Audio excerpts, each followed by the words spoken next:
All right, Rondo in particular is fascinating and has been for years. You know, we do those open courts with the coaches. They routinely name Rondo as one of the smartest players in the league. And the guys who coach him, Doc Rivers, Rick Carlisle even, remember how their relationship ended, would tell you he's a brilliant basketball mind, but kind of a pain in the butt because he questions everything. What do you make of him as a personality and a player? And if you're out there shopping for a point guard, how interested are you in Rajon Rondo at this point? I like Rondo. I've always been a fan of his. And I am attracted to people who are, you know, who have a curious mind, who are curious about the game and who want to learn more. You know, I come from an environment where, you know, I was taught there's no such thing as a bad question. And the more you want to know, the more you want to learn, the better you become. And you find some coaches around the league, they don't want to communicate. Old school coaches that you had, they invited and wanted you to ask questions. Old teachers that you had in class, they wanted you to ask questions. This era here seems to be like, just do what I say, don't ask any questions. But when you have a really smart, intelligent player like Rondo, he's going to question, and you got to have answers for his questions. Did Bob Knight invite questions? Yes, he did. Really? Yes, he did. See, that surprises me a little. No, what Coach Knight always wanted conversation. He always wanted you to engage and be curious about the game. But what he didn't want you to do is, you know, just be a pain in a, you know where, just to be doing it, just to be doing it. Right. But if you had questions about, you know, defensive, offensive style, philosophies, he'll sit and talk to you all day about it. It's interesting, you know, the preseason predictions for the Bulls ranged about where they are right now. On the bubble for a playoff spot in the Eastern Conference, I kind of feel like that is what the roster is. I also feel like they did a little bit of a disservice to Fred Hoiberg by putting together this particular group. There isn't perimeter shooting. A lot of it just doesn't make sense. I don't know, what's your take on the roster versus the performance?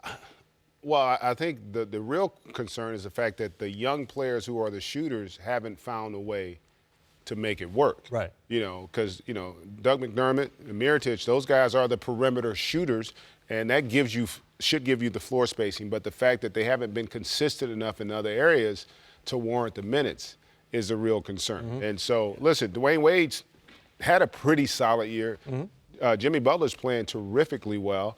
They have revamped the roster, but ultimately I gotta believe that Fred Hoiberg had involvement when they were out in the free agent market and trying to put a team together that's gonna fit his philosophy. So, you know, I can't say that this doesn't fall on his shoulders. I don't think they're in a bad situation, to your point. I think they're about where they should have thought they would be. They're, you know, they could be anywhere from 4 to out of the playoffs. Right. You know, with the parity you have in that Eastern Conference, they just got to figure out a way to get it going, and whether or not Rondo's going to be a part of that. Now, give them credit. It's not like they gave him a long-term deal.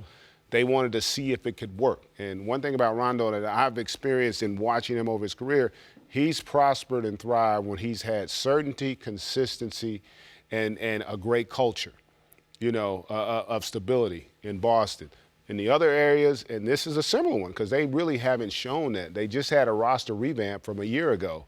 So that's not necessarily creating that kind of an environment for him to have as much success as he possibly could. By the way, just told Dwayne Wade will play tonight against the Cavaliers. And he'll be paired up again with Jimmy Butler's coming off a 52-point game on Monday night. Where is he on the sort of superstar level rating? Well, he's in the mix, you know, and he should be on anybody's list of the best players in the league. I think it's interesting, though, you talk about all the issues surrounding the Chicago Bulls. The one place where the owners should be is on the front office. They're the ones who wanted a different coach.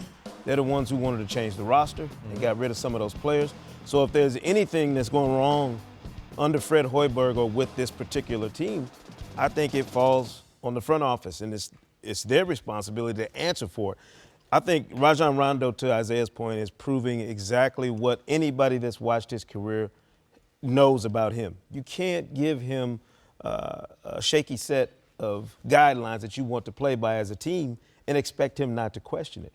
They haven't figured out who they are as a group. They couldn't figure out if they wanted to play around Jimmy Butler or if it was Dwayne Wade or if it was Rondo. all of those uncertainties that you address coming into a season have to be addressed by somebody higher up the food chain, apparently, than Fred Hoiberg. If the front office didn't do it, I don't think it's cool now to make Rajon Rondo the scapegoat for them being exactly who we thought they'd be in terms of wins and losses.